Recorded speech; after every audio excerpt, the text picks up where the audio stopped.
अस्सलामु अलैकुम। एक दफ़ा मुसलमानों के आलमों का एक गिरोह अल्लाह ताला के पैगाम की दावत देते हुए यानी हजूर सल्लल्लाहु अलैहि वसल्लम की ज़िंदगी के बारे में तबलीग करते हुए एक यहूदी कबीले में पहुंच गए। जब यहूदी कबीले वालों ने मुसलमान उलमा का हुलिया देखा तो उन्होंने उनको अपने कबीले में दाखिल नहीं होने दिया। मुसलमान आलमों के गिरोह में से एक जाकर नामी आलम ने कहा, हम आप तक अल्लाह रसूल की बात पहुंचाने आए हैं, हम फिर चले जाएंगे।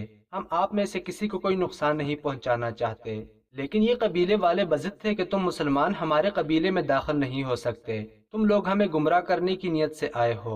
इतने में एक यहूदी आलम जो काफी बड़ी उम्र का था, उसने उन तमाम यहूदी कबीले वालों को चुप कराया और उन मुसलमान आलमों से मुखातब होते हुए कहने लगा, तुम अपने रसूल सल्लल्लाहु अलैहि वसल्लम की जिंदगी के बारे में हम सबको बताना चाहते हो?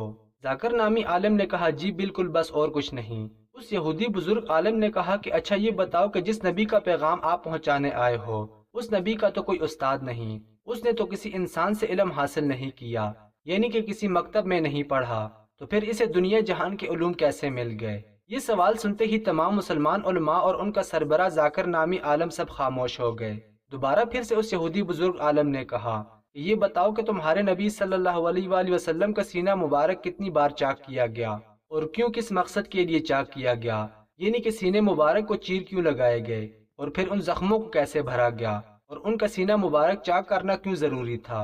ये सुनते ही तमाम मुसलमान आलमों का गुरोह खामोश हो गया, क्योंकि ये आलम इन सवालों से नावाकिफ थे और उनके जवाबात नहीं जानते थे। उस यहूदी आलम ने कहा कि जाओ और अपने सबसे बड़े आलम से इन सवालों का जवाब पूछो, जब तुम्हें इस सवालों के जवाब आ जाएं तो हमारे पास आकर बता देना, फिर तुम इस कबीले में रह भी सकते हो और अपने नबी करीम का पैगाम भी दे सकते हो, क्योंकि इस वक्त तो तुम्हें अपने रसूल की जिंदगी की बुनियादी चीजों के बारे में ही इल्म नहीं, तो तुम हमें क्या सिखाओगे, क्या बताओगे? फिर ये सारे मुसलमान आलम शर्मिंदा होकर सुल्तान सलाउद्दीन अयूबी रहमतुल्लाह अलैह के दरबार में हाजिर हुए और ये सारा माजरा उनको बयान किया। ये सुनने के बाद सुल्तान सलाउद्दीन अयूबी रहमतुल्लाह अलैह ने कहा कि वह बुजुर्ग इंतहाई अक्लमंद है। फिर सुल्तान ने अपने दरबार में मौजूद तमाम काजियों और मुकदमात को 2 दिन के बाद सुनने का टाइम दिया और कहने लगे कि बात मेरे आका हजूर सल्लल्लाहु अलैहि वसल्लम की है, इसलिए मेरी जिंदगी में इनसे बढ़कर कुछ नहीं। ये मुकदमात तो फिर भी सुने जा सकते हैं, लेकिन अल्लाह के दीन और रसूलुल्लाह सल्लल्लाहु अलैहि वसल्लम पर कोई उंगली ना उठा सके, इसलिए मेरा जाना बहुत जरूरी है। फिर सुल्तान सलाउद्दीन अयूबी रहमतुल्लाह अलैह उन मुसलमान आलमों के गिरोह के साथ मिलकर उस यहूदी कबीले में पहुंचा तो वही बुजुर्ग उनसे मुखातब हुआ और कहने लगा कि तुम लोग दोबारा फिर आ गए हो, मुझे तो तुम्हारा मकसद कोई और ही लगता है। इतने में एक रौबदार आवाज बुलंद हुई और फरमाया कि मेरा नाम सुल्तान सलाउद्दीन अयूबी है। आपने फरमाया, ए यहूदी आलम, तू जो पूछना चाहता है पूछ ले, तेरे सामने कोई बड़ा आलम नहीं खड़ा बल्कि मोहम्मद का एक अदना सा गुलाम है और मोहम्मद के इल्म के समंदर में से सिर्फ एक नुक्ता मुझे अता किया गया है। ये सुनकर उस यहूदी आलम ने अपना सवाल दोहराया कि नबी पाक सल्लल्लाहु अलैहि वसल्लम को दुनिया जहान के तमाम उलूम कैसे मिले और हुजूर सल्लल्लाहु अलैहि वसल्लम का सीना मुबारक 4 दफा क्यों चाक किया गया?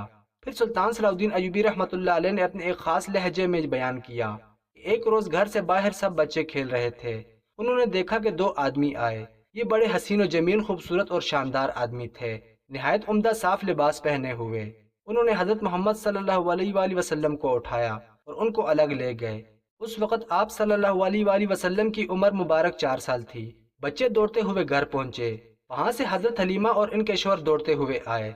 देखा मोहम्मद सल्लल्लाहु अलैहि वसल्लम अपनी जगह मौजूद हैं और कोई आदमी वहां मौजूद नहीं। मोहम्मद खुशो खुर्रम मुस्कुरा रहे हैं, अलबत्ता चेहरे पर कुछ असर है। उनसे पूछा, बेटा क्या हुआ है? कौन आदमी थे वो, तुम्हें क्यों उठा लाए थे, वो कहाँ चले गए?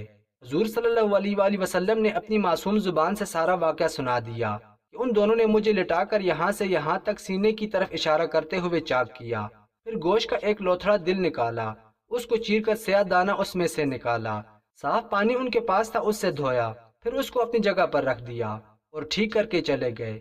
मुझे तकलीफ कुछ नहीं हुई बल्कि ठंडक सी महसूस हुई है और अब तक मालूम हो रही है।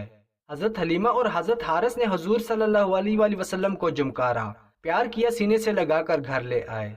दूसरी बार शक़ सदर का वाक़या आपको 10 साल की उम्र में पेश आया। ये हजरत अबू हुरैरा से सही इब्न हब्बान और दलाइल अबी नईम वगैरह में मज़कूर है। जब दूसरी मरतबा शक़ सदर हुआ तो आप सल्लल्लाहु अलैहि वसल्लम खौफजदा होकर जल्दी से अपनी वालदा के पास चले गए और सारा माजरा बयान किया। आपकी वालदा चूंकि ये बात जानती थी कि आप पर जरूर नबूवत होगी, آپ صلی اللہ علیہ وسلم کو تسلی دی اور گود میں بٹھا لیا۔ آپ نے ایسا کر کے آپ صلی اللہ علیہ وسلم کے قلب کو دنیاوی خواہشات سے پاک کیا، اور اس کے بعد آپ صلی اللہ علیہ وسلم ایک اللہ سے رجوع کرنے لگے اور بتوں کی پوجا کرنے کے بجائے اللہ کی عبادت کرتے، جیسا کہ ان سے قبل انبیاء نے ایک اللہ کی عبادت کا حکم دے رکھا تھا۔ آپ صلی اللہ علیہ وسلم رات کے تیسرے پہر غار حرا میں تشریف لے جاتے اور اللہ کی یاد اور تسبیح میں مصروف رہتے، حتیٰ کہ آپ کی عمر مبارک 40 برس ہو گئی، اور وہ مبارک دن آ ہی گیا جب اللہ نے آپ صلی اللہ علیہ وسلم کو نبوت عطا فرمائی اور پہلی وحی کا نزول ہوا۔ یہ 27 رجب کی مبارک رات تھی۔ حضور صلی اللہ علیہ وسلم رات کے تہائی حصے میں غار حرا میں عبادت میں مصروف تھے کہ اچانک جبریل علیہ السلام آپ کی خدمت میں حاضر ہوئے، آپ کو سلام کیا اور پہلے کی طرح آپ صلی اللہ علیہ وسلم کا سینہ مبارک چاک کیا، اسے آب زمزم سے 3 مرتبہ دھویا اور اس طرح آپ کے قلب کو دوبارہ اس کی جگہ پر رکھ دیا۔ اس کے بعد جبرائیل علیہ السلام آپ سے مخاطب ہوئے اور کہا، اے محمد صلی اللہ علیہ وسلم پڑھیے اپنے رب کے نام سے جس نے انسان کو جمے ہوئے خون سے پیدا کیا۔ آپ صلی اللہ علیہ وسلم نے فرمایا، میں پڑھنے والا نہیں۔ جبرائیل علیہ السلام نے فرمایا، اے محمد پڑھیے اپنے رب کے نام سے جس نے انسان کو وہ علوم سکھائے جس کا اس سے پہلے علم نہ تھا۔ آپ نے وہی جواب دیا۔ جبرائیل علیہ السلام نے تیسری مرتبہ کہا، اے محمد پڑھیے کہ آپ کا رب بڑا رحیم ہے۔ آپ نے پھر وہی جواب دیا۔ اس کے بعد جبرائیل علیہ السلام نے حضور صلی اللہ علیہ وسلم کو پکڑ کر اپنے سینے سے لگایا اور دنیا کے تمام علوم آپ کے سینے میں محفوظ ہو گئے۔ یہ پہلی وحی کا بیان تھا۔ پہلی وحی میں سورہ الق کی پہلی 5 آیات نازل ہوئی تھیں۔ اس وحی سے آپ صلی اللہ علیہ وسلم کے جسم مبارک پر لرزہ طاری ہو گیا اور آپ صلی اللہ علیہ وسلم اپنے گھر کی طرف روانہ ہوئے۔ اس وقت آپ کی عمر 40 برس تھی۔ آپ صلی اللہ علیہ وسلم گھر پہنچے اور حضرت خدیجہ الکبریٰ رضی اللہ تعالی عنہا سے فرمایا کہ مجھے چادر اوڑھ دو۔ اس کے بعد آپ صلی اللہ علیہ وسلم نے انہیں تمام واقعہ بیان کیا۔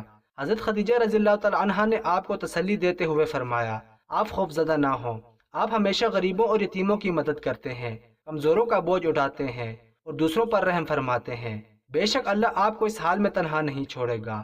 اس کے بعد آپ صلی اللہ علیہ وسلم پر وحی کا سلسلہ شروع ہو گیا اور 23 سال تک جاری رہا۔ اس عرصے میں اللہ نے وحی کے ذریعے اپنے دیگر احکامات کے علاوہ قرآن پاک بھی نازل فرمایا۔ چوتھی مرتبہ آپ صلی اللہ علیہ وسلم کے قلب مبارک کو معراج کی رات میں سفر معراج سے پہلے آب زمزم سے دھویا گیا تھا۔ سلطان صلاح الدین ایوبی رحمۃ اللہ علیہ کی زبان سے گویا ہیرے موتیوں کی طرح الفاظ نکل رہے تھے۔ یہودی لوگوں کو سانس لینا بھول گیا تھا اور فرمانے لگے کہ یہ تھے شق صدر کے واقعات۔ پھر سلطان صلاح الدین ایوبی نے سارے مجمع کو مخاطب کرتے ہوئے فرمایا کہ پہلی مرتبہ شق صدر کی حکمت یہ تھی کہ حضور صلی اللہ علیہ وسلم ان وسوسوں اور خیالات سے محفوظ رہیں جن میں بچے مبتلا ہو کر کھیل کود اور شرارتوں کی طرف مائل ہو جاتے ہیں۔ دوسری مرتبہ 10 برس کی عمر میں شق صدر ہوا تاکہ جوانی کی پرآشوب شہوتوں کے خطرات سے آپ بے خوف ہو جائیں۔ تیسری بار غار حرا میں شق صدر ہوا اور آپ صلی اللہ علیہ وسلم کے قلم میں نور سکینہ بھر دیا گیا تاکہ آپ وحی الہی کے عظیم اور گیرہ بار بوجھ کو برداشت کر سکیں۔ چوتھی مرتبہ شب معراج میں آپ صلی اللہ علیہ وسلم کا مبارک سینہ چاک کر کے نور و حکمت کے خزانوں سے معمور کیا گیا تاکہ حضور صلی اللہ علیہ وسلم کے قلب مبارک میں اتنی وسعت اور صلاحیت پیدا ہو جائے کہ آپ دیدار الہی کی تجلیوں اور کلام ربانی کی ہیبتوں اور عظمتوں کے متحمل ہو سکیں۔ اس واقعے کا نام شرح صدر بھی ہے، شق صدر بھی ہے۔ سلطان صلاح الدین ایوبی رحمۃ اللہ علیہ کا یہ نہایت ایمان افروز اور علم سے بھرپور بیان سن کر وہ یہودی بزرگ اور وہ سارا قبیلہ مسلمان ہو گیا، اور یہ وہ قبیلہ ہے جسے سلطان صلاح الدین ایوبی رحمۃ اللہ علیہ نے بغیر کسی جنگ کے فتح کیا تھا۔